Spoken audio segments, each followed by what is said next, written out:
So, kleines Vergleichsvideo. Katan D-Bälle, die 20er Charge gegen die 19er Charge, gell? Genau, ja. Okay, dann let's go. Beste Qualität. Erstmal die alte, würde ich sagen, die ist nicht so gut.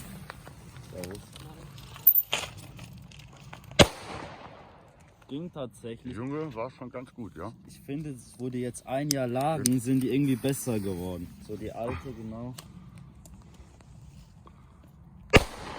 Junge. Die Schnitzel und nochmal ein zweiter.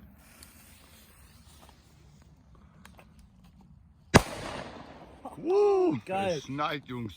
Geil, wirklich.